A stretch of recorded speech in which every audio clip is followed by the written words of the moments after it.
بسم الله الرحمن الرحيم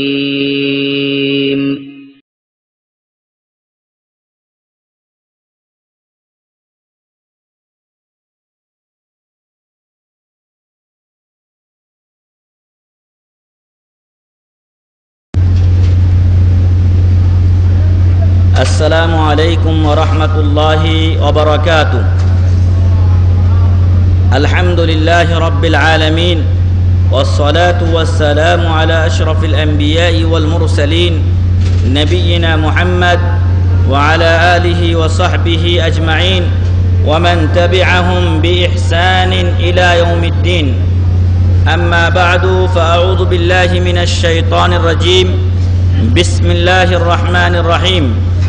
قال تعالى في القرآن الحكيم: بل عباد مكرمون لا يسبقونه بالقول وهم بأمره يعملون. যাবতীয় প্রশংসা গুণগান সেই মহান রব্বুল আলামিনের জন্য, যিনি আমাদেরকে দয়া করে পবিত্র মাহে রমজান দান করেছেন এবং সেই মাহে রমজানের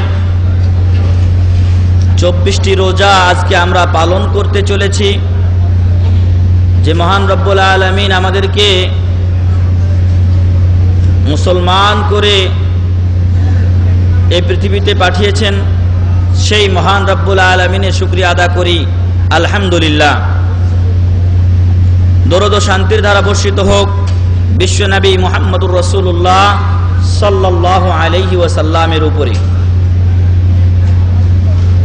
প্রিয় ভাই এবং বন্ধুগণ,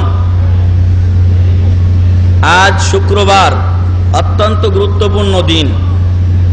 তারপরে আবার রমজান মাস। আমাদের দেশে আরো একটা গুরুত্ব বয়ে নিয়ে আসে জুমাতুল বেদা। আজকে বিদায় জুমা, এজন্য বিভিন্ন দৈনিকেও এই খবরগুলো ছাপানো হয়েছে যে আজকে জুমাতুল বেদা, বিদায় জুমা। অনেকে এই রোজা না রাখলেও আজকের এই জুমাকে গুরুত্ব সহকারে আদায় করে থাকি। সত্যিকার অর্থে জুমার দিবস এমনি গুরুত্বপূর্ণ, তা যদি হয় রমজান মাসের জুমার দিবস তাহলে তা আরো গুরুত্বপূর্ণ। এবং যখন জুমার রমজান মাসের শেষ জুমা, তখন ইহা আমাদেরকে রমজানের বিদায় নেওয়ার এক আগাম বার্তা জানিয়ে দিচ্ছে। সম্মানিত উপস্থিতি, মহান রব্বুল আলামিন যখন রোজা ফরজ করেছেন তখন তার শেষে কি বলেছেন? তার পরের আয়াতের শুরুতে বলেছেন আইয়ামাম মা'দুদাত। আইয়ামাম মা'দুদাত, গণনাকৃত কয়েকটি দিন। গুনে দেখেন তো আজকে কয় রোজা গেছে? 24 রোজা। কদিন পূর্বে কি বলছিলাম? রমজান মাস আসবে, রোজা রাখবো। কি কি প্রস্তুতি নেওয়া দরকার সেগুলো রুটিন লিখছিলাম। কিন্তু আজকে রুটিন বিদায়ের পালা না? আজকে রুটিন বিদায়ের পালা। আজকে 24 রোজা মানে আর 6 রোজা, আর না হয়তো 5 রোজা। 29 হলে 5 রোজা, না হলে 6 রোজা। প্রিয় ভাই এবং বন্ধুগণ, আর বেশি দিন বাকি নেই। রমজান এসেছিল, রমজান চলে যাবে, আবারও রমজান আসবে। কিন্তু আমরা যারা আজকের এই আলোচনা শুনছি, তারা প্রত্যেকে কি আগামী রমজান পাবো বলে গ্যারান্টি আছে? কোনো ওয়ারেন্টি আছে? কোনো গ্যারান্টি ওয়ারেন্টির কিছুই নেই। তাই রমজানের বাকি কটা দিন আমরা যেন অন্তত একটু হুঁশ করার চেষ্টা করি, এবং বাকি কটি রাত আছে, এই রাতগুলোতে যেন আমরা লাইলাতুল কদর তালাশ করার চেষ্টা করি, এবং এর মাধ্যমে যেন আমরা খায়রুম মিন আলফি শাহর ইবাদত করার একটা সুবর্ণ সুযোগ খুঁজি। মহান রব্বুল আলামিন আমাদেরকে সে তৌফিক দান করুন, আল্লাহুম্মা আমিন। প্রিয় ভাই এবং বন্ধুগণ, আমরা হাদিসে জিবরিলের ব্যাখ্যা করছিলাম। তার মধ্যে আমরা যে জায়গায় গিয়ে থেমেছিলাম তা ছিল যে রাসূল সাল্লাল্লাহু আলাইহি সাল্লামকে আগন্তুক এসে জিজ্ঞাসা করলেন, আখবিরনি আনিল ঈমান, আখবিরনি আনিল ঈমান, আমাকে ঈমান সম্পর্কে বলুন, ঈমান জিনিসটা কি। আজকে আমার দৃঢ় বিশ্বাস যে এখানেও অনেক লোক আছে, যদি বলি ঈমান কাকে বলা হয় তাহলে উত্তর দিতে পারবেন না। অনেকে পারবেন, অনেকে পারবেন না। জেনে নিন রাসূল সাল্লাল্লাহু আলাইহি সাল্লাম আগন্তুককে উত্তর দিচ্ছেন, ঈমান হলো আন তুমিনা বিল্লাহ, এক নম্বরে মহান রব্বুল আলামিনের উপরে তুমি বিশ্বাস স্থাপন করবে, দুই নম্বরে ফেরেশতাদের উপরে তুমি বিশ্বাস স্থাপন করবে, তিন নম্বরে আসমানি কিতাব সমূহের উপরে বিশ্বাস স্থাপন করবে, চার নম্বরে রাসূলগণের উপরে বিশ্বাস স্থাপন করবে, পাঁচ নম্বর পরকাল দিবসের প্রতি বিশ্বাস স্থাপন করবে, ছয় নম্বর ওয়া আন তুমিনা বিল কদরি খাইরিহি ওয়া শাররি, আমাদের তকদীরের ভাগ্যের ভালো মন্দের প্রতি বিশ্বাস স্থাপন করবে। এই ছয়টি জিনিসের নাম কি? ঈমান। এই ছয়টি জিনিসের নাম ঈমান। আমরা এর আগে প্রশ্ন করেছি যে ঈমানের সংজ্ঞা লিখুন, তখন অনেকে লিখেছে যে ঈমানের রকম 6টি। আমি তো রকম চাইনি, আমি চেয়েছি ঈমানের সংজ্ঞা লিখুন। তাহলে আপনি লিখবেন ঈমান হলো আল্লাহর প্রতি বিশ্বাস, রাসূলের প্রতি বিশ্বাস, ফেরেশতাদের প্রতি বিশ্বাস, এই 6টি জিনিসে বিশ্বাস স্থাপন করার নাম হলো ঈমান। আবার অপর ভাষায় এই 6টিকে কি বলা হচ্ছে? আরকানুল ঈমান, ঈমানের রকন, পিলার। ঈমানের রকন কয়টি? 6টি না 7টি? 6টি। 7টি যে বলে সেখানে একটা ভুল হয়, সেই ভুলটি কে বলবেন? হাতগুলো একটু দেখতে চাই। জি, ওই উঠিয়ে নামালেন কেন? জি জি, তুলেন তুলেন, হাত তুলেন। যে এই মধ্যে এই ভাই গেঞ্জি পরা, মিজান ভাইয়ের পরে। হ্যাঁ বলেন। আখিরাতুল মউত, আখিরাতুল মউত বলে ওয়াল বাসি বাদাল মউত। জি, বসেন। আপনি এই বই পেয়েছেন? আমাদের দেশে আরেকটা রকন বাড়ায়, 7টা রকন বলে, আর সেই 7 নাম্বার বলে ওয়াল বাসি বাদাল মউত, মৃত্যুর পর পুনরুত্থান। আর আমরা কি বলছি যে ওয়াল ইয়াউমিল আখিরের মধ্যে পুনরুত্থানও রয়েছে। ফলে 7ম নাম্বার একটা অতিরিক্ত রকন বাড়ানো, এটা হাদিসের বিপরীত কাজ, বাস্তবতারও বিপরীত বিষয়। এজন্য 7টা বলা যাবে না। কয়টা বলতে হবে? 6টা, এবং 6টা আমরা আপনাদের সামনে উল্লেখ করলাম। এরপরে গত দার্সে আমরা বলেছিলাম যে যদি আল্লাহর উপরে কেউ বিশ্বাস স্থাপন করে তাহলে তাকে 4টা বিষয় মানতে হবে। 4টা বিষয়। কয়টা? 4টা বিষয়। আল্লাহর উপরে ঈমান আনয়ন 4টা বিষয়কে শামিল করে।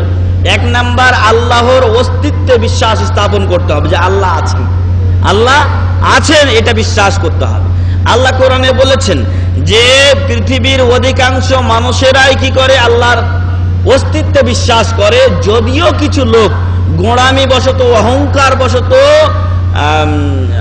আত্ম অহংকারের কারণে মানুষের সামনে আল্লাহর অস্তিত্ব অস্বীকার করে নিজেই মাবুদ দাবি করেছে। কে?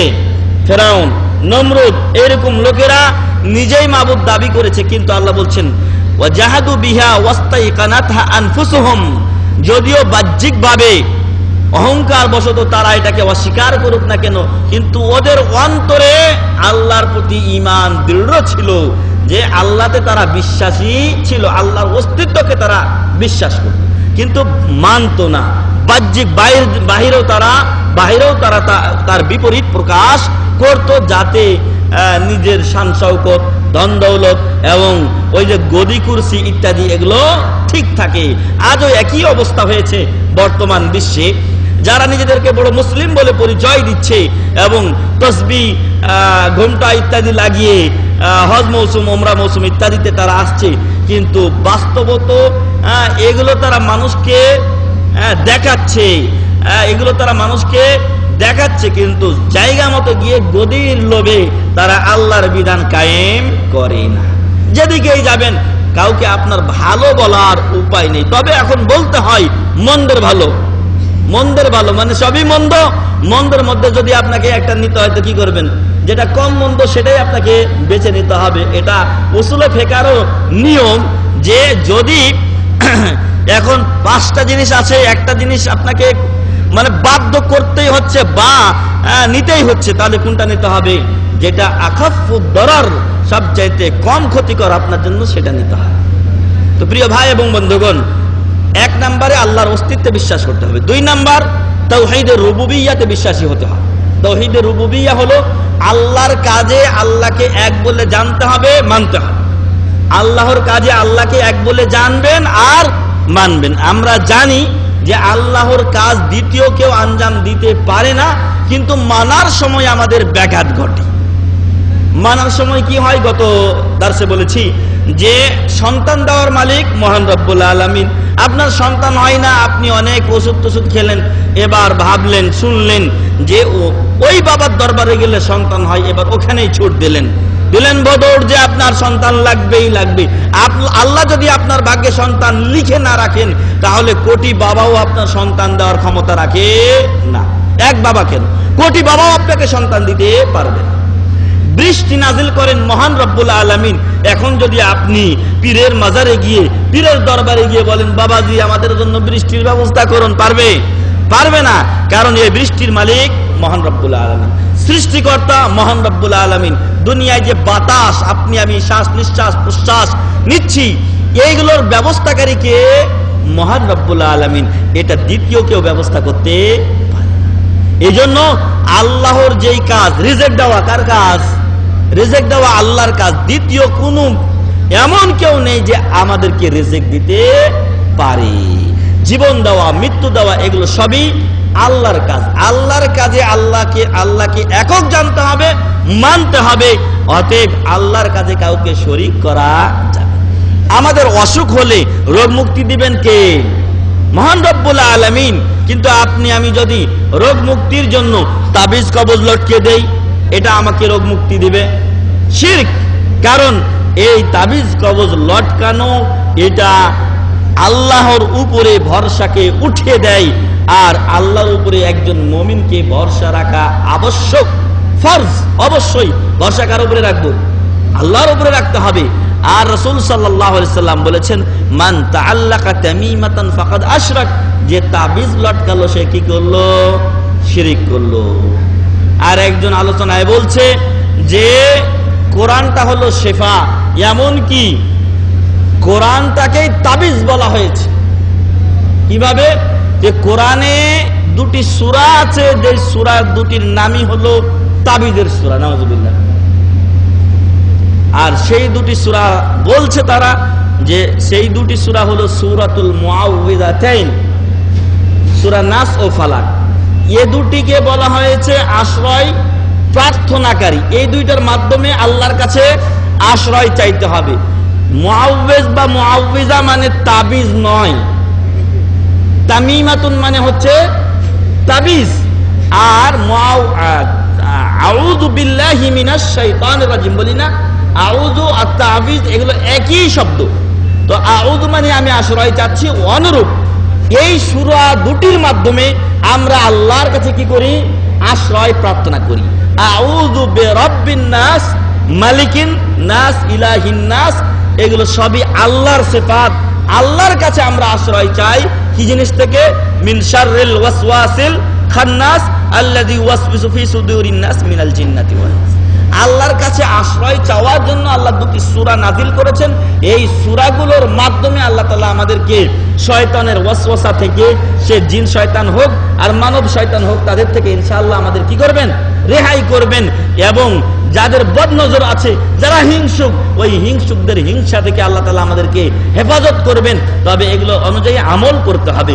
এর অর্থ এই নয় যে আপনি এই দুইটাকে তাবিজ নাম দিয়ে দিবেন এবং তাবিজ বানিয়ে এগুলোকে ধুয়ে ধুয়ে পানি খাবেন, গলায় লটকে নিয়ে বেড়াবেন। আচ্ছা, কথার কথা ওদের কথাই মেনে নিলাম। এখন তাবিজের মধ্যে সূরা নাস ফালাক লিখে আমি বাথরুমে চলে গেলাম, আমার জন্য জায়েজ হবে? না জায়েজ, সম্পূর্ণ হারাম। কারণ আপনি কোরআন নিয়ে বাথরুমে যাচ্ছেন, এখানে আল্লাহর নাম আছে, এগুলো নিয়ে বাথরুমে, পেশাব পায়খানা এবং নাপাক স্থানে যাওয়া জায়েজ হবে কি? হবে না। ফলে যারা তাবিজকে জায়েজ বলে তারা অপব্যাখ্যা করে এবং শাক দিয়ে মাছ ঢাকার একটা চেষ্টা করে। সাধারণ জনগণ এগুলো কিছু বোঝে না। ফলে কোরআনের বিভিন্ন আরবি শব্দগুলো উচ্চারণ করে দলিল দেয়, মনে করে ওই হুজুর তো দলিল দিচ্ছে। আসলে দলিল যেটা দিচ্ছে ওইটা বাতিল। এর আগে আমরা বলেছিলাম যে মহান রব্বুল আলামিনের উপরে যে ঈমান আনা, তার মধ্যে আল্লাহ তাআলার যে সিফাতগুলো আছে সেই সিফাতের উপরও ঈমান আনতে হবে। কিন্তু আমাদের দেশের লোকেরা যেহেতু যেহেতু সুফিবাদে বিশ্বাসী, যেহেতু হানাফি গোড়া হানাফি অন্ধ হানাফি মাযহাবে বিশ্বাসী, ফলে তারা আল্লাহর আকারকে অস্বীকার করে এবং এর মাধ্যমে অসংখ্য কোরআনের আয়াতকে অস্বীকার করে। যদি কোরআনের আয়াতকে অস্বীকার করতে পারে তাহলে আরেক আয়াত বানাতে তাদের ভেজাল কোথায় বা সমস্যা কোথায়? তো তারা নিজেদের স্বার্থ হাসিলের জন্য বা নিজেদের কথাটাকে টিকিয়ে রাখার জন্য তারা কিছু গদবাদা কথা বলবে। এজন্য ওই কথাগুলোকে যাচাই বাছাই করতে হবে। আল্লাহ কোরআনে বলছেন, ইয়া আইয়ুহাল্লাযীনা আমানু ইন জাআকুম ফাসিকুম বিনাবাইন ফাতাবায়ানু আন তুসিবু কওমান বিজাহালা ফাতুসবিহু আলা মা ফাআলতুম নাদিমিন। ইয়া আইয়ুহাল্লাযীনা আমানু ইন জাআকুম ফাসিক, হে ঈমানদারগণ, কোন ফাসিক যদি তোমাদের কাছে আসে, কি নিয়ে আসে? বেনাবা, কোন সংবাদ। একজন লোক এসে আপনাকে একটা সংবাদ দিল, আপনি অমনি বিশ্বাস করে নিলেন না? বিশ্বাস করা এমনি বিশ্বাস করা যাবে না। আল্লাহ তাআলা বলছেন ফাতাবায়ানু, এই সংবাদটা সম্পর্কে আপনাকে নিশ্চিত হতে হবে। ফাতাসাব্বাতু, আপনাকে সাবেত হতে হবে যে না, এই লোকটা আগন্তুক কথা এসে বলেছে তো কথাটা ঠিক বলেছে। যদি ঠিক না হয় তাহলে আপনাকে মানা যাবে না। ইন জাআকুম ফাসিকুম বিনাবাইন ফাতাবায়ানু আন তুসিবু কওমান বিজাহালা ফাতুসবিহু আলা মা ফাআলতুম নাদিবিন। হতে পারে একটা মিথ্যা সংবাদের ভিত্তিতে আপনি কারো উপর আক্রমণ করে বসেছেন, হয় না এরকম? একটা মিথ্যা সংবাদ আপনাকে এসে বলল যে মোল্লা বংশের লোক আপনি, খান বংশ কিন্তু আপনাদের বিরুদ্ধে লড়াইয়ের জন্য প্রস্তুত আছে। এইবার আপনারাও প্রস্তুতি হয়ে ওদের উপরে মারামারি শুরু করে দিলেন ওদের সাথে, কিন্তু আসলে মধ্যের কথাটা ছিল মিথ্যা। ফলে দেখা গেল বাস্তবতা বিপরীত, আর আপনি সত্য না জেনে ওদের উপর আক্রমণ করলেন। ফাতুসবিহু আলা মা ফাআলতুম নাদিমিন, আর আপনারা যে কর্ম করলেন এজন্য পরে নিজেকেই পস্তাতে হয়, নিজেকেই আফসোস করতে হয়। কিন্তু এখন আফসোস করে লাভ আছে? ক্ষতি যা হওয়ার তা তো হয়ে গেছে। এজন্য প্রিয় ভাই এবং বন্ধুগণ, কেউ একটা কথা বলল আর কোরআন ও হাদিসের হাদিসের কথা বলে দিল যে হাদিসে আছে, কিতাবে আছে, বুজুর্গানের দিন বলেছে, না, এরকম কথা বলা চলবে না। বরং আপনাকে কোরআন ও হাদিসের কোথায় আছে আপনি সেটা জানুন, তারপরে আপনি মানুন। এজন্য কোরআনের প্রথম আয়াত অন্য কোন আয়াত নাজিল মহান রব্বুল আলামিন করেননি, বরং প্রথম আয়াত নাজিল হয়েছে ইকরা বিসমি রাব্বিকাল্লাযী খালাক। পড়ার জন্য আয়াত নাজিল করেছেন, হাল চাষের জন্য অথবা আপনার চাকরি বাকরি করার জন্য অথবা কাজকর্ম করার জন্য আয়াত নাজিল হয়নি। বলা হয়নি যে তুমি কাজ করো, অথবা বলা হয়নি তুমি চাকরি করো, বরং বলা হয়েছে ইকরা, আগে পড়ো, ইকরা আগে পড়ো। মহান রব্বুল আলামিনের পরিচয় দিতে গিয়ে মহান রব্বুল আলামিন বলেছেন ফাআলাম আন্নাহু লা ইলাহা ইল্লাল্লাহ ওয়াস্তাগফির লিযামবিক, জেনে নাও যে আল্লাহ ছাড়া সত্য কোনো মাবুদ নেই এবং তুমি তোমার গুনাহের জন্য আল্লাহর কাছে ক্ষমা প্রার্থনা করো। তাহলে আল্লাহ যে এক অদ্বিতীয় মাবুদ এটাও আমাকে জানতে হবে। প্রিয় ভাই এবং বন্ধুগণ, এজন্য সেখান থেকে কথা নেওয়া যাবে না। আর যারা এরকম মানুষকে গোমরাহ করছে, পথ ভ্রষ্ট করছে, তারা অবশ্যই ক্ষতিগ্রস্তদের অন্তর্ভুক্ত হবে এবং কঠিন শাস্তিও আল্লাহ তাআলা তাদেরকে দিবেন। কারণ মহান রব্বুল আলামিন কোরআনে বলেছেন একাধিক আয়াতে, ওমান আযলামু মিম্মান ইফতারা আলাল্লাহি কাযিবা, ওই ব্যক্তির চাইতে বড় জালেম কে হতে পারে যে ব্যক্তি আল্লাহর উপর মিথ্যা আরোপ করে। আল্লাহ যে কথা বলেননি সে বলছে যে আল্লাহ তাআলা এটা বলেছেন। মুআব্বিজাতাইনের অর্থ এ নয় যে এই দুটাকে তাবিজ বানাতে হবে। তাহলে কি রাসূল সাল্লাল্লাহু আলাইহি ওয়াসাল্লাম যে কথা বললেন মান তাআল্লাকা তামিমাতান ফাকাদ আশরাক, যে তাবিজ লটকালো সে শিরিক করলো, এর সাথে কোরআন সাংঘর্ষিক? না, কোরআনের সাথে সাংঘর্ষিক নয়। কোরআনের সাথে রাসূল সাল্লাল্লাহু আলাইহি ওয়াসাল্লামের কোনো কথা সাংঘর্ষিক হতে পারে না। কারণ কোরআনকে বোঝানোর জন্যই রাসূল সাল্লাল্লাহু আলাইহি ওয়াসাল্লামকে এই পৃথিবীতে পাঠানো হয়েছিল। আর উনি কিনা এসে কোরআনের বিপরীত কথা বলবেন? নাউযুবিল্লাহি মিন যালিক। আল্লাহ কোরআনে বলছেন ওয়ালাউ তাকাওয়ালা আলাইনা বা'দাল আকাবিল লাআখাযনা মিনহু বিল ইয়ামিন সুম্মা লাকাতআনা মিনহুল ওয়াতিন। ওয়ালাউ তাকাওয়ালা আলাইনা বা'দাল আকাবিল, মুহাম্মদ সাল্লাল্লাহু আলাইহি ওয়াসাল্লাম যদি আমার বিপরীতে কোনো কথা বানিয়ে বলে, কোন কথা বানিয়ে বলেছেন রাসূল সাল্লাল্লাহু আলাইহি ওয়াসাল্লাম? না। ওয়ামা ইয়ানতিকু আনিল হাওয়া ইন হুয়া ইল্লা ওয়াহয়ু ইউহা, রাসূল সাল্লাল্লাহু আলাইহি ওয়াসাল্লাম নিজের পক্ষ থেকে কোনো কথা বলেননি। যত কথা রাসূল সাল্লাল্লাহু আলাইহি ওয়াসাল্লাম বলেছেন সবগুলোই মহান রব্বুল আলামিনের ইশারা পেয়েছেন, তারপরে উনি বলেছেন।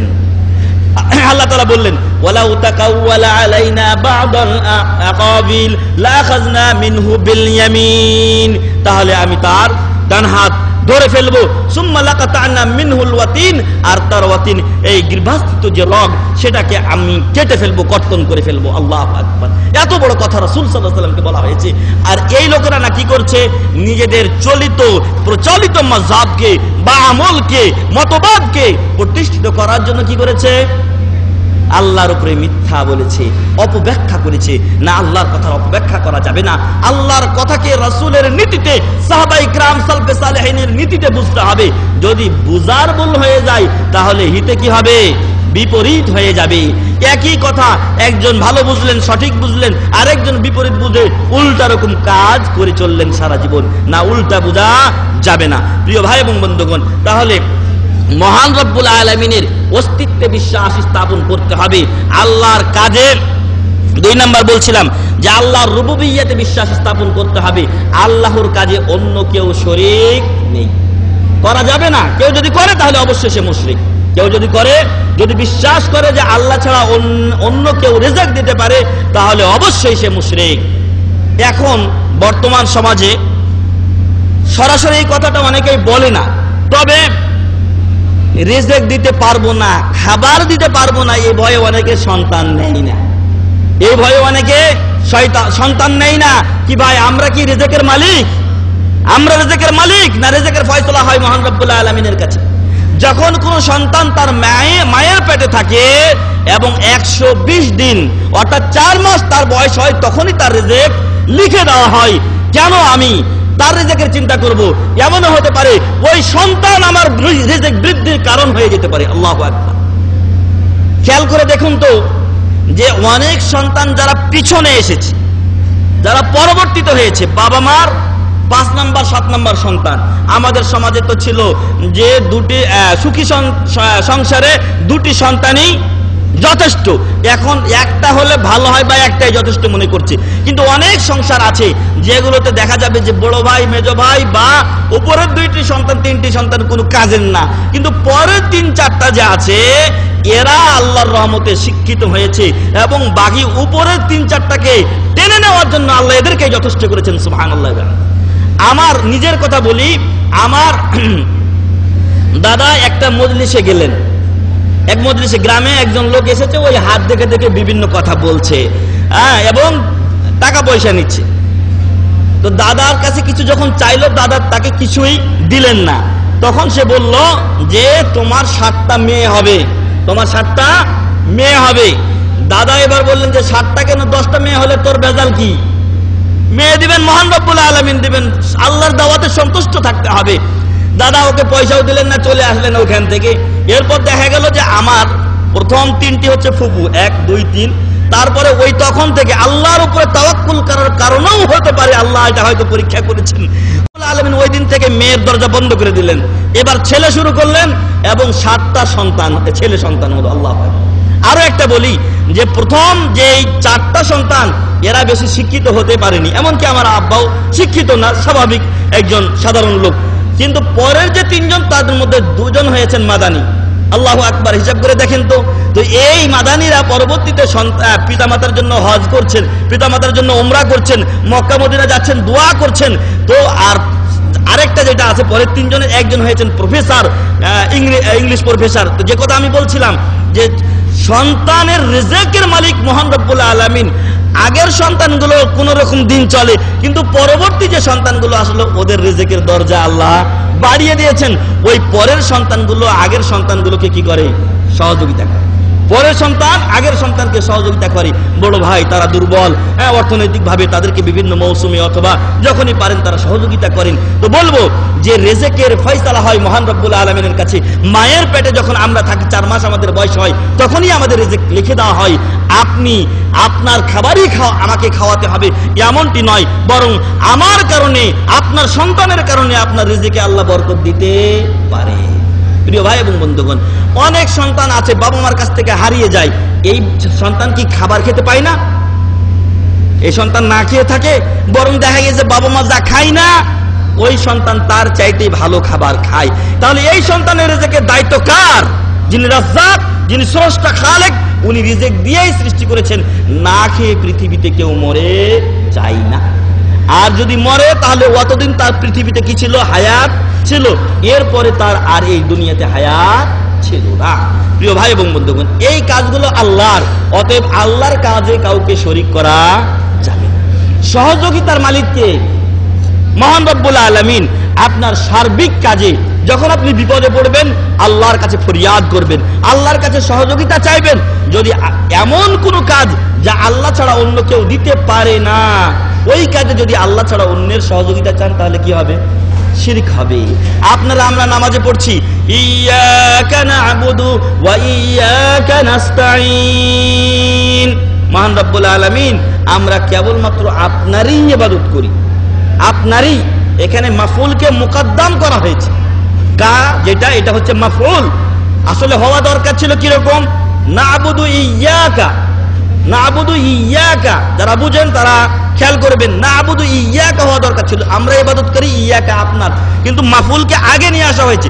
ইয়্যাকা না'বুদু, কেবলমাত্র আপনারই আমরা ইবাদত করি, ওয়া ইয়্যাকা নাস্তাঈন, এবং কেবলমাত্র আপনার কাছেই আমরা সহযোগিতা চাই।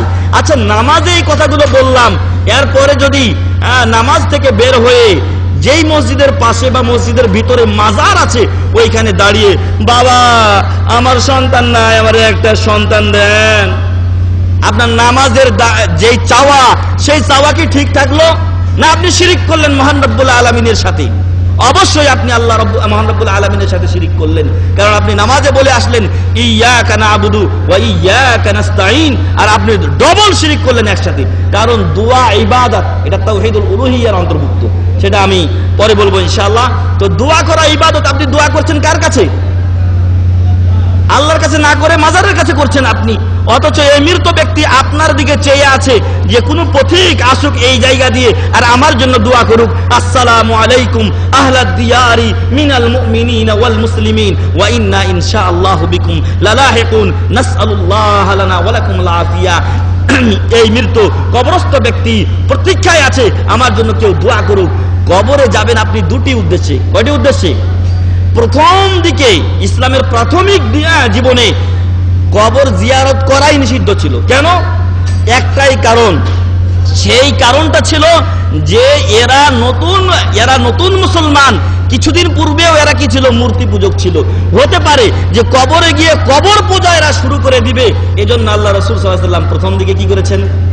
কবর জিয়ারত নিষিদ্ধ করে দিয়েছেন। তারপরে যখন দেখলেন যে সাহাবাদের ঈমান মজবুত হয়ে গেছে, তখন তিনি বললেন কুনতু নাহাইতুকুম আন জিয়ারাতিল কুবুর ফাজুরুহা ফাইন্নাহা তুযাক্কিরুকুমুল মাউত। তোমাদেরকে আমি নিষেধ করেছিলাম, কুনতু নাহাইতুকুম, আমি নিষেধ করেছিলাম তোমাদেরকে, আন জিয়ারাতিল কুবুর, কোন জিনিস থেকে? কবর জিয়ারত করা থেকে। ফাজুরুহা, এখন তোমাদেরকে আমি অনুমতি দিচ্ছি তোমরা কবর জিয়ারত করো। কেন কবর জিয়ারত করব?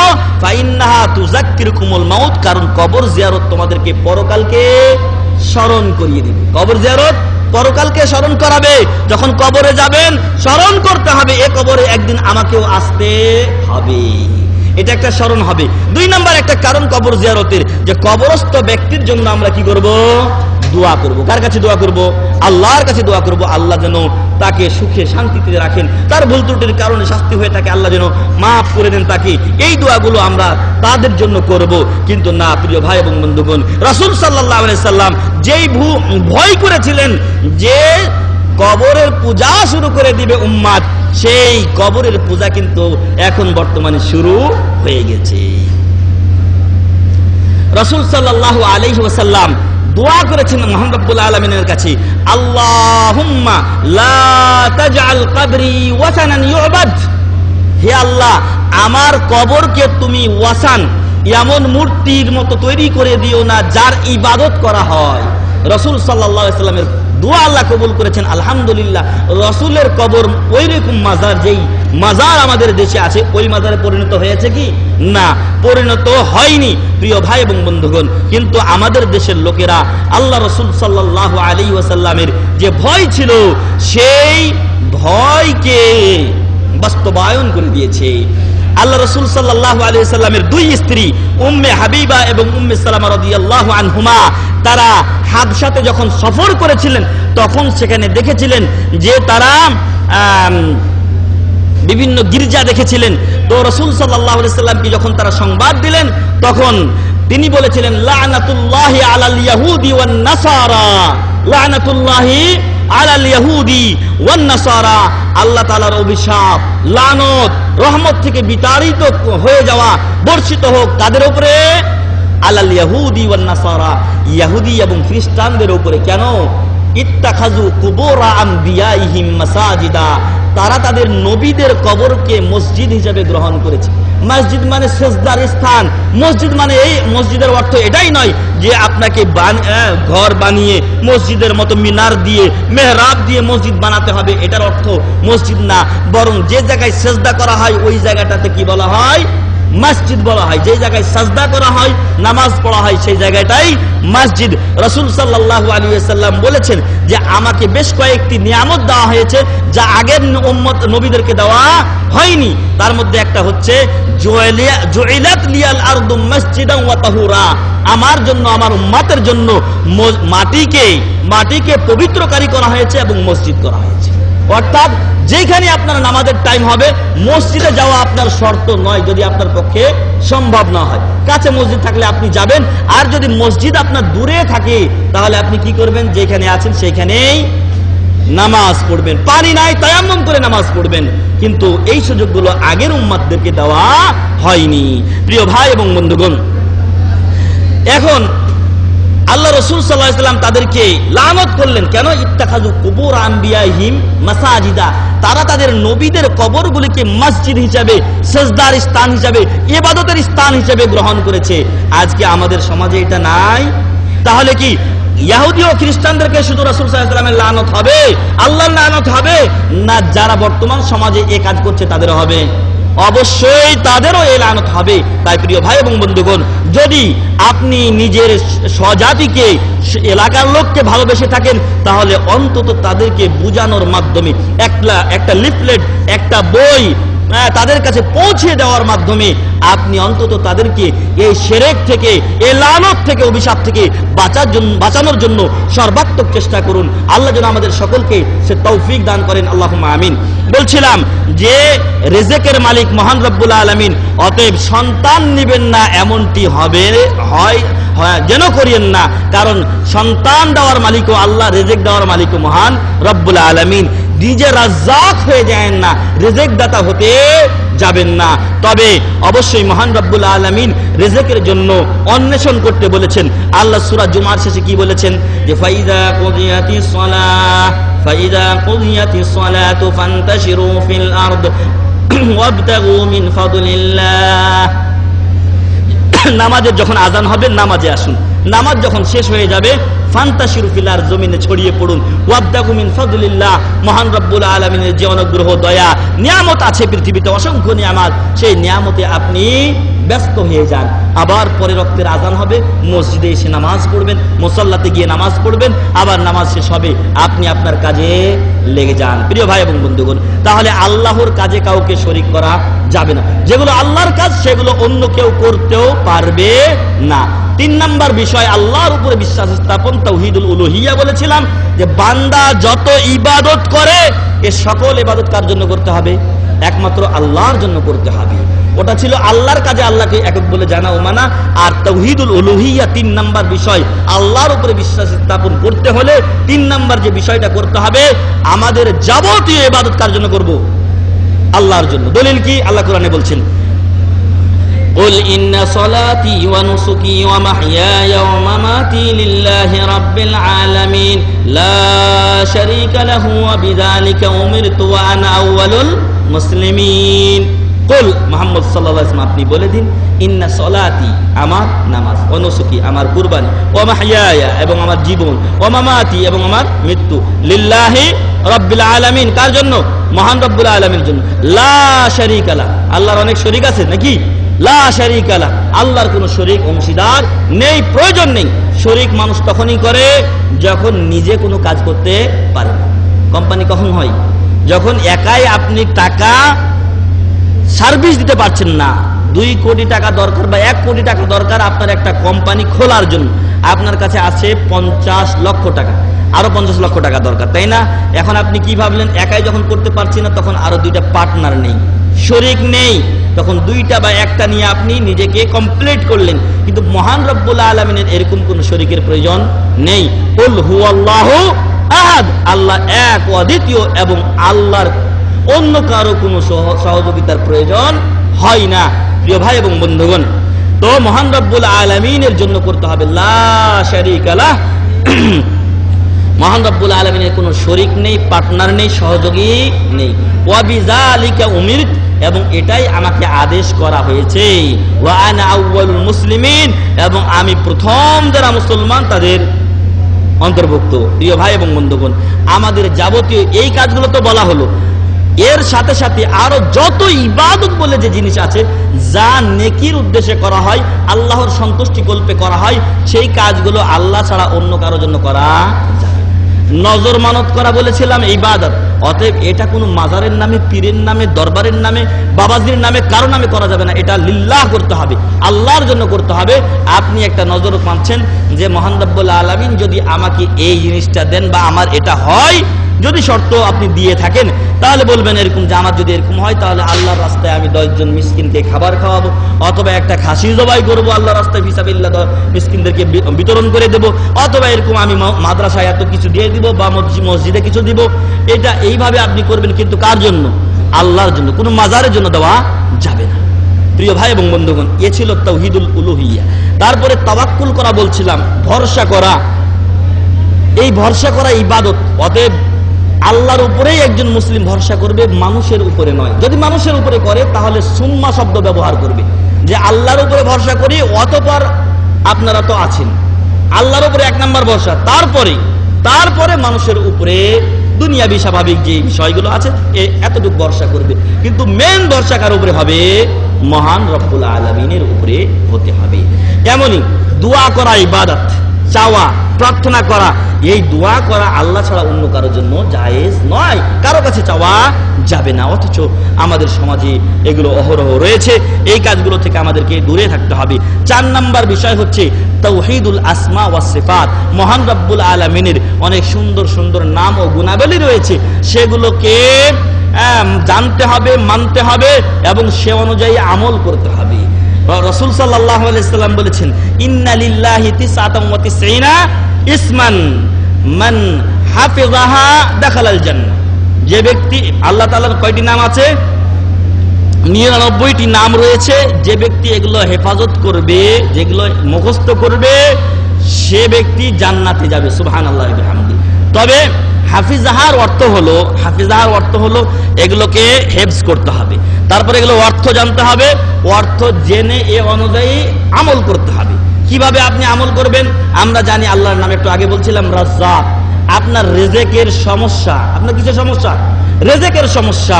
তখন আপনি আল্লাহর কাছে দোয়া করুন, ইয়া রাজ্জাক, হে আল্লাহ তুমি রিজিক দাতা, উরযুকনি, আমাকে রিজিক দাও। আরবিতে না বলেন, বাংলায় বলেন আপনি যে আল্লাহ তুমি রিজিক দাতা, তুমি তো আমাদের আগে সৃষ্টি করেছো, আমি আর কোথায় যাব, তুমি আমার রিজিকের যে সমস্যা সেটা দূর করে দাও, আমাকে রিজিক দাও। মহান রব্বুল আলামিনকে ভয় করুন, আল্লাহ ইনশাআল্লাহ রিজিকের ব্যবস্থা করে দেবেন। প্রিয় ভাই এবং বন্ধুগণ, তাহলে আল্লাহর নাম ধরে আল্লাহকে ডাকতে হবে, তবে সেই নামের অর্থ আগে জানতে হবে। আপনার আল্লাহর দয়া দরকার, আপনি বলুন, ইয়া আল্লাহ আনতা রহমানুর রহিম, তুমি রহমানুর রহিম, দয়ালু পরম করুণাময়, আপনি আমার প্রতি দয়া করুন। আপনার ক্ষমা দরকার, আপনি আল্লাহর গফফার, গফুর নাম ধরে ডাকুন। আপনার উপরে কেউ জুলুম করেছে, অন্যায় করেছে, আপনি তার বিরুদ্ধে দোয়া করবেন। আল্লাহর জব্বার, কাহ্হার নাম রয়েছে, আল্লাহ মহা পরাক্রমশালী, মহা শক্তিশালী, আল্লাহর উপরে কেউ প্রাধান্য বিস্তার করতে পারে না। এই নামগুলো দিয়ে আল্লাহর কাছে আপনি দোয়া করুন। অতএব আল্লাহর যে নামগুলো আছে তার মধ্যে একটা হচ্ছে সালাম, শান্তিদাতা। আপনার অন্তরে শান্তি নেই, মনে শান্তি নেই, হৃদয়ে শান্তি নেই, আপনার শান্তি দরকার। কার কাছে শান্তি চাইবেন? মহান রব্বুল আলামিনের কাছে শান্তি চাইতে হবে প্রিয় ভাই এবং বন্ধুগণ। এজন্য আল্লাহর নাম ও গুণাবলীতে বিশ্বাসী হতে হবে। কিন্তু আমাদের সমাজের লোকেরা মাযহাবে হানাফি, আমলগতভাবে হানাফি, কিন্তু আকীদাতে আশাইরি এবং মাতুরিদি। আকীদা কিন্তু হানাফি না। ইমাম আবু হানিফা রাহমাতুল্লাহ আলাইহি কিন্তু আল্লাহর সিফাত বিশ্বাস করেন, যে কথাগুলো আমরা এর আগে আলোচনা করেছি, যে আল্লাহর হাত, আল্লাহর চোখ ইত্যাদির কথা, আল্লাহর আকার আল্লাহর মতোই। তবে এগুলোকে আমাদের দেশের লোকেরা বিশ্বাসই করে না। কিন্তু ইমাম আবু হানিফা রাহমাতুল্লাহ আলাইহি আল ফিকহুল আকবার বলে যে কিতাব আবু হানিফা রাহমাতুল্লাহ আলাইহি বলে উল্লেখ করা হয়, সেই কিতাব খুলে দেখুন, স্পষ্ট অক্ষরে লেখা আছে যে আল্লাহ তাআলার যেই সিফাতগুলো আল্লাহ স্বীকার করেছেন, বলেছেন মহান রব্বুল আলামিন, তার রাসূল তার জন্য বলেছেন, সেগুলোকে ইমাম আবু হানিফা রাহমাতুল্লাহ আলাইহি স্বীকার করেন। কিন্তু আমাদের সমাজের লোকেরা আমলগত দিক থেকে ফিকহি মাসাইলে তারা হানাফি মাযহাবের, কিন্তু আকীদা আবার নিচে আশায়েরা মাতুরিদিয়া। যদি ইমাম আবু হানিফা রাহমাতুল্লাহ আলাইহির আকীদা নিত তাহলে অনেক অনেক ভালো থাকতো আমাদের দেশের লোকেরা। কিন্তু যত বাতিল আছে সেই বাতিলগুলো কুড়িয়ে কুড়িয়ে আমাদের দেশের লোকেরা এবং বিশেষ করে কিছু নামধারী এবং লেবাসধারী আলেমরা তারা এগুলো কোথা থেকে যে সংগ্রহ করেছে আল্লাহু আলাম, তারা ওই টকিয়ে টকিয়ে সব বাজারের সবচেয়ে খারাপ জিনিসগুলো তারা নিয়ে এসে জনগণের সামনে পেশ করে। প্রিয় ভাই এবং বন্ধুগণ, এ ছিল 4টি বিষয়। আরো একটা বিষয় উল্লেখ করে নেই, যে হাদিসে বলা হয়েছে যে মহান রব্বুল আলামিনের 99টি নাম রয়েছে। আসলে আল্লাহ তাআলার নাম 99তে সীমাবদ্ধ নয়। আল্লাহর নাম 99তে সীমাবদ্ধ নয়, আল্লাহর আরো নাম রয়েছে। রাসূল সাল্লাল্লাহু আলাইহি ওয়াসাল্লাম যেখানে বলেছেন যে আল্লাহর 99টি নাম রয়েছে, এর অর্থ এই নয় যে অতিরিক্ত নামগুলোকে রাসূল সাল্লাল্লাহু আলাইহি ওয়াসাল্লাম অস্বীকার করেছেন, না, এটা অস্বীকার করেন। আর অতিরিক্ত নাম যে রয়েছে মহান রব্বুল আলামিনের, তার দলিল একটা হচ্ছে কি, রাসূল সাল্লাল্লাহু আলাইহি ওয়াসাল্লাম বলছেন যে যখন কোনো বান্দা, এটাও একটা চিকিৎসা, এটা একটা বড় চিকিৎসা, যারা টেনশনে ভুগছেন, যারা অশান্তিতে ভুগছেন, তারা কিন্তু এটা ভালো করে মনে রাখবেন এবং আমল করবেন। রাসূল সাল্লাল্লাহু আলাইহি ওয়াসাল্লাম বলছেন যে বনি আদমের যখন কোনো টেনশন হয়, যখন কোনো চিন্তা হয়, যখন কোনো অশান্তিতে ভোগে, তখন যদি সে একটি দোয়া পড়ে তাহলে আল্লাহ তাআলা তার সেই অশান্তি দূর করে সেখানে কি দিবেন? শান্তি দিবেন। সুবহানাল্লাহ। কি সেই দোয়াটি?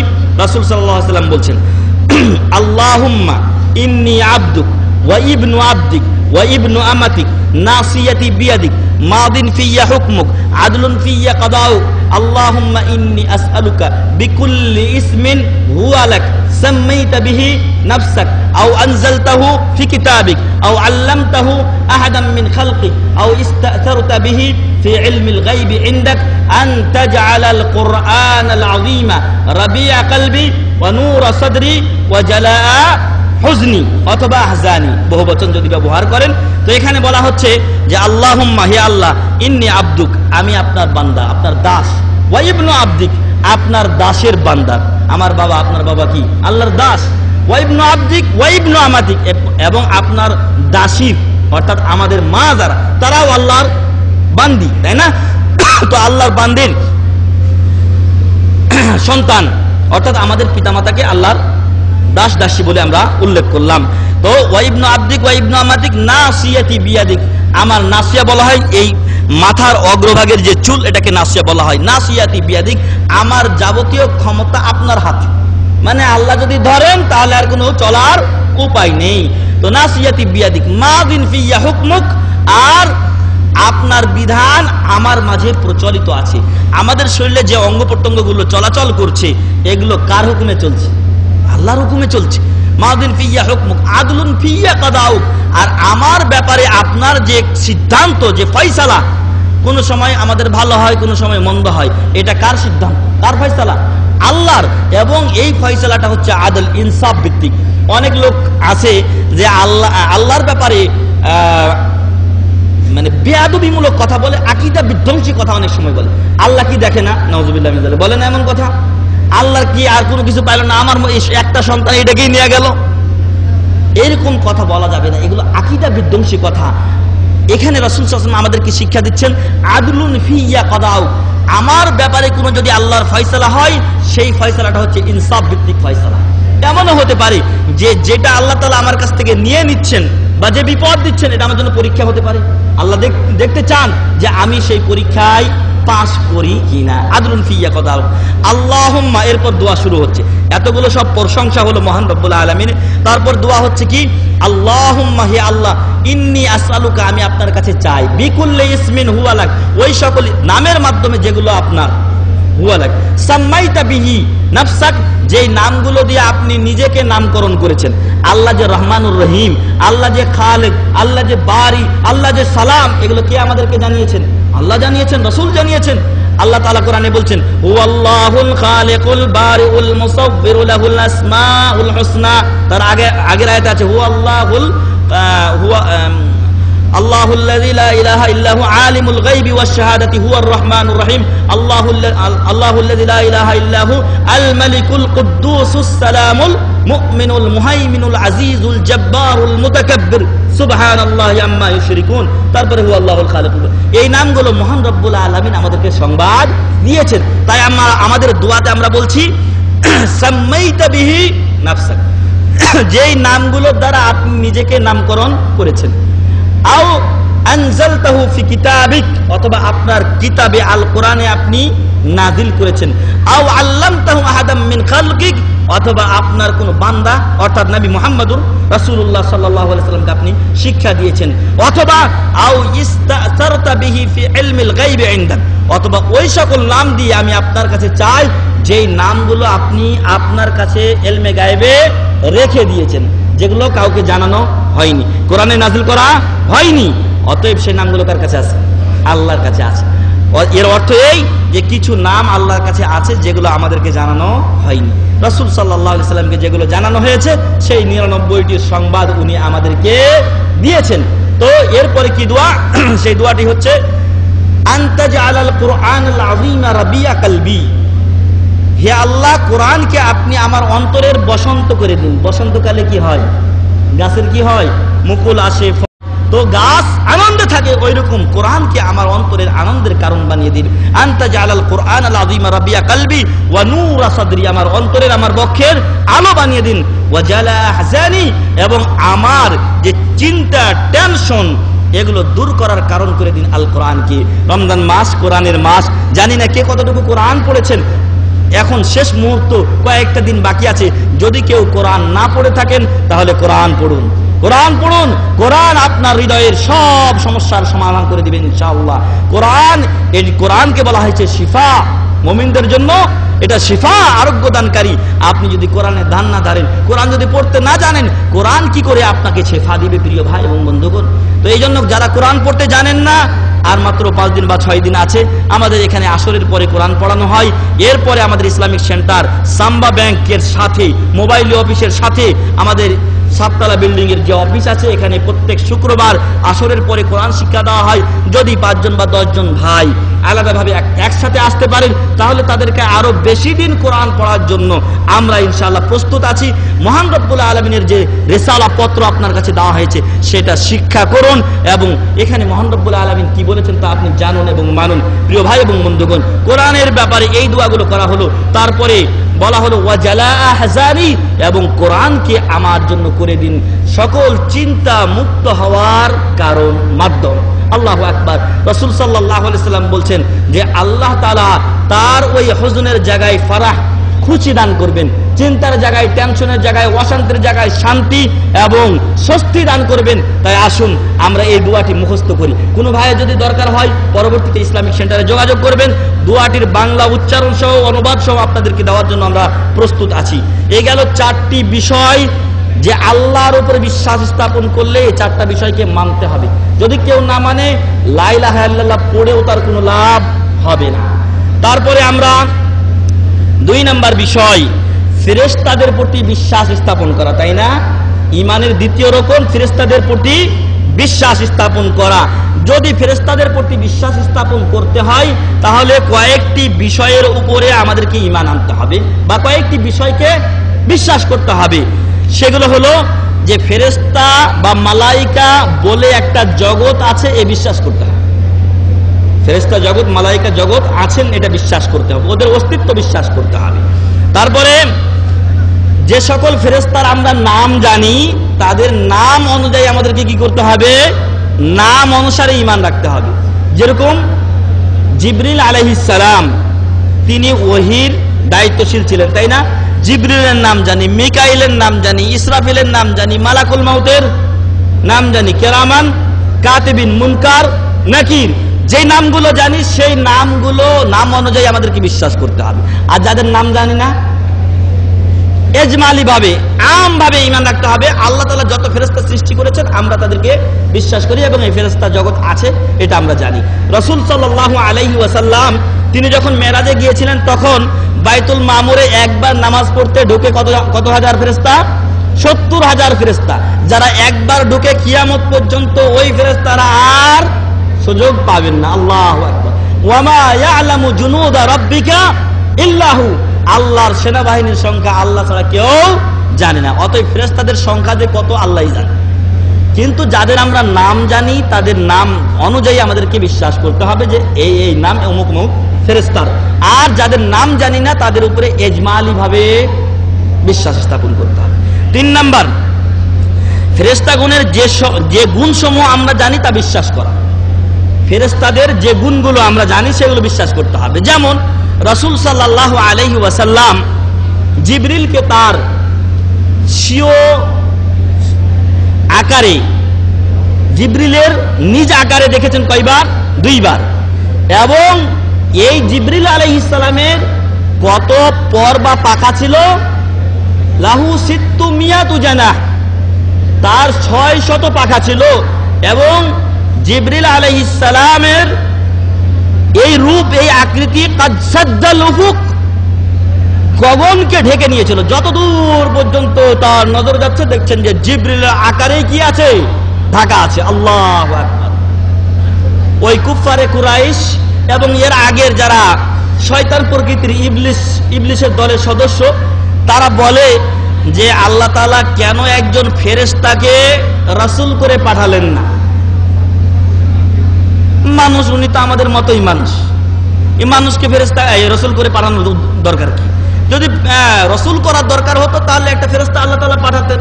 তো ফেরেশতাকে আল্লাহ তাআলা রাসূল করে কেন পাঠাননি?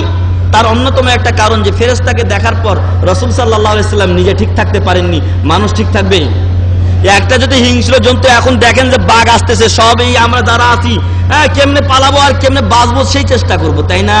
তো সেই অবস্থা যে যদি ফেরেশতাকে তারা আসল রূপে মানুষেরা দেখতো তাহলে বাঁচতো না, একেবারে হার্ট ফেল করে মরে শেষ হয়ে যেত। আরো একটা বিষয় যে যখন হার্ট ফেল করতো তাহলে বাধ্য হয়েই আল্লাহ তাআলা মানুষের মধ্য থেকে মানুষকে রাসূল করে পাঠিয়েছেন। যদি ফেরেশতাকে মানুষের আকৃতি দিয়ে রাসূলকে পাঠানো হতো তাহলে আবার ওই একই কথা এই কাফেররা বলতো যে এটা তো একটা মানুষ। তাহলে আরেকটা রাসূল পাঠাতে হতো, বলতে হতো যে এটা মানুষ না, এটা আসলে ফেরেশতা। তোমরা ফেরেশতার রূপ ধরে দেখে সহ্য করতে পারবে না, হার্ট ফেল করে মারা যাবে, হতভম্ব হয়ে মারা যাবে। এই জন্য আল্লাহ তাআলা একে মানুষের আকৃতি দিয়ে পাঠিয়েছেন। এই কথাটা বলার জন্য আরেকটা লোক পাঠাতে হতো। এসব ভেজাল বাদ দিয়ে মহান রব্বুল আলামিন মানুষদের মধ্য থেকে একজনকে রাসূল করে পাঠিয়েছেন। তাহলে ফেরেশতাদের যে আকৃতি আমরা জানতে পেরেছি সেই আকৃতিতে আমাদেরকে তাদেরকে বিশ্বাস করতে হবে যে জিবরিল আলাইহিস সালামের কত পাখা আছে? 600 পাখা আছে এবং তার আকৃতিটা বিশাল। এই বিশ্বাসটা আমাদেরকে করতে হবে। 4 নম্বর যে বিষয়টা ফেরেশতাদের ঈমানের প্রতি সংশ্লিষ্টতা হলো আমাদের জানা মতে আল্লাহর আদেশে তারা যে সকল কাজ করেন তার প্রতি বিশ্বাস রাখতে হবে। আমাদের জানা মতে ফেরেশতাদেরকে আল্লাহ তাআলা যে যে কাজে নিয়োগ করেছেন সেই কাজগুলো আমাদেরকে বিশ্বাস করতে হবে। মহান রব্বুল আলামিন বলেছেন বাল ইবাদুম মুকরামুন, কিছু লোক আছে যারা ফেরেশতাদেরকে আল্লাহর মেয়ে বলেছে। হ্যাঁ, আল্লাহ কোরআনে এক আয়াতে বলছেন যে আমলাহুল বানাতু ওয়া লাহুমুল বানুন, এদের কি হলো যে এরা নিজেদের জন্য সন্তানের হুকুম দেয়, আর ফেরেশতাদেরকে বানিয়ে দিয়েছে আল্লাহর কন্যা সন্তান। নাউযুবিল্লাহি মিন যালিক। যদি আল্লাহর কোনো সন্তানের দরকার হতো তো আল্লাহ নিজের কাছ থেকে সেটা গ্রহণ করতেন। আল্লাহর এগুলো কোনো দরকার নেই, আল্লাহ এগুলো গ্রহণ করেননি। আল্লাহ বলছেন বাল ইবাদুম মুকরামুন, বরং ফেরেশতারা আল্লাহর সম্মানিত বান্দা। ইবাদুম মুকরামুন, সম্মানিত বান্দা। লা ইয়াসবিকুনাহু বিল কাউল, আল্লাহর কথার সামনে বা অগ্রে বেড়ে তারা কথা বলেন না। ওয়া হুম বিআমরিহি ইয়ামালুন, আর ফেরেশতারা আল্লাহ তাআলার আদেশ অনুযায়ী কাজ করেন। লা ইয়াসুনাল্লাহ, তারা কোনো সময় আল্লাহ তাআলার অবাধ্য হন না। মানুষ আল্লাহর অবাধ্য হয়, কিন্তু ফেরেশতা কোনো সময় আল্লাহর অবাধ্য হন না। এবং ওয়ায়াফআলুনা মা ইউমারুন, তারা যার আদিষ্ট হন সে অনুযায়ী তারা কি করেন? কাজ করেন, একটু এদিক ওদিক করেন না। প্রিয় ভাই এবং বন্ধুগণ, এই ফেরেশতারা হলেন একটা গায়েবী জগৎ, গায়েবী জগৎ, অদৃশ্য জগৎ। তাদেরকে মহান রব্বুল আলামিন নূর থেকে সৃষ্টি করেছেন। কি থেকে? নূর থেকে। না রাসূলকে নূর থেকে তৈরি করেছেন? রাসূল কি ফেরেশতা না মানুষ? মানুষকে আল্লাহ তাআলা মাটি থেকে তৈরি করেছেন। অতএব রাসূল সাল্লাল্লাহু আলাইহি ওয়াসাল্লাম মাটির তৈরি ছিলেন। আমরা যেরকম পিতামাতার মাধ্যমে এসেছি, রাসূল সাল্লাল্লাহু আলাইহি ওয়াসাল্লাম অনুরূপ পিতামাতার মাধ্যমে এসেছিলেন। প্রিয় ভাই এবং বন্ধুগণ, অতএব রাসূলকে নূরের তৈরি বলা যাবে না। নূরের তৈরি কে? ফেরেশতারা। ফেরেশতারা এক অদৃশ্য জগৎ, যারা নূরের তৈরি এবং তারা আল্লাহ তাআলার আদেশ মতো কাজ করেন, কোন সময় আল্লাহর অবাধ্য হন না। 4 নম্বর বিষয় আমরা বলছিলাম যে ফেরেশতাদের প্রতি বিশ্বাস রাখার একটা অংশ হলো যে তাদের যে কাজগুলো আমরা জানি সেই কাজগুলো বিশ্বাস করতে হবে। তার মধ্যে একটা যে জিবরিল আলাইহিস সালামের কাজ হলো সকল নবী ও রাসূলদের কাছে কি নিয়ে আসা? ওহী নিয়ে আসা। এই ওহী জিবরিল আমিন আলাইহিস সালাম তিনি মানুষের কাছে নিয়ে আসতেন, রাসূলদের কাছে নিয়ে আসতেন, এটা তার কাজ। মালাকুল মাউতের কাজ কি? আত্মা কবজ করা। আমরা বলি আজরাইল, আসলে আজরাইল না, আসলে মেন নামটা হলো মালাকুল মাউত। তাকে আমরা কি বলবো? মালাকুল মাউত, মৃত্যু ফেরেশতা বা মৃত্যুদূত, তাই না? তো এটা তার কাজ। এমনই ইসরাফিল আলাইহিস সালাম তিনি সিংহা নিয়ে অপেক্ষমান আছেন। যখনই আল্লাহ তাকে অর্ডার দিবেন সিংহায় ফুৎকার দিবেন এবং কিয়ামত সংঘটিত হবে। তো ইসরাফিলের কাজ সিংহায় ফুৎকার দেওয়া। আরেকজন আছেন মিকাইল। মিকাইলের দায়িত্ব কি? বৃষ্টির কাজ করা। যে যে জায়গায় বৃষ্টি দরকার আল্লাহর হুকুমে উনি ওই জায়গায় কি করেন? বৃষ্টি দেন। এমনই কিরামান কাতিবিন আছেন, তাদের কাজ হলো আমাদের ভালো এবং মন্দ আমল গুলো লেখা। এমনই মুনকার এবং নাকির কবরের সওয়াল জবাবের জন্য আছেন। তো যাদের কাজগুলো আমরা জানি, যেই কাজগুলো তারা আঞ্জাম দেওয়ার কথা কোরআন ও হাদিসে বলা হয়েছে, সে অনুযায়ী তাদেরকে কি করতে হবে? বিশ্বাস করতে হবে। এই 4টি কাজ বিশ্বাস করতে হবে যদি কেউ ফেরেশতাদের প্রতি বিশ্বাস করতে চায়। কেউ যদি ফেরেশতাদের প্রতি বিশ্বাস রাখে, ঈমান রাখে, তাহলে তাকে ফেরেশতাদেরকে বিশ্বাস করতে হবে যে তাদের অস্তিত্ব আছে, তাদের কিছু নাম অনুযায়ী বিশ্বাস করতে হবে, বাকিগুলো ইজমালি ভাবে বিশ্বাস করতে হবে। তাদের কিছু কাজ আছে, সেই কাজগুলো বিশ্বাস করতে হবে। তো এইগুলোর সমন্বয় হলো আল ঈমানু বিল মালায়েকা, ফেরেশতাদের প্রতি বিশ্বাস। তো সম্মানিত উপস্থিতি, আমরা আজকে এ পর্যন্তই আমাদের আলোচনা শেষ করছি। তো মহান রব্বুল আলামিনের উপরে যখন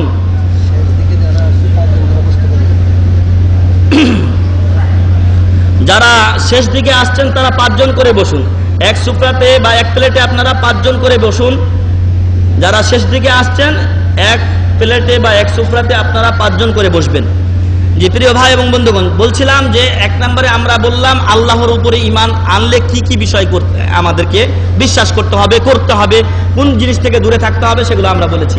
লা ইলাহা ইল্লাল্লাহ পড়ে দিলাম আর ঈমান ভঙ্গকারী বিষয় করে যাচ্ছি না, এগুলো ঈমানের নাম নয়। তারপরে ফেরেশতাদের প্রতি বিশ্বাস রাখলে কি কি বিষয় আমাদেরকে বিশ্বাস করতে হবে সেটাও আমরা বললাম।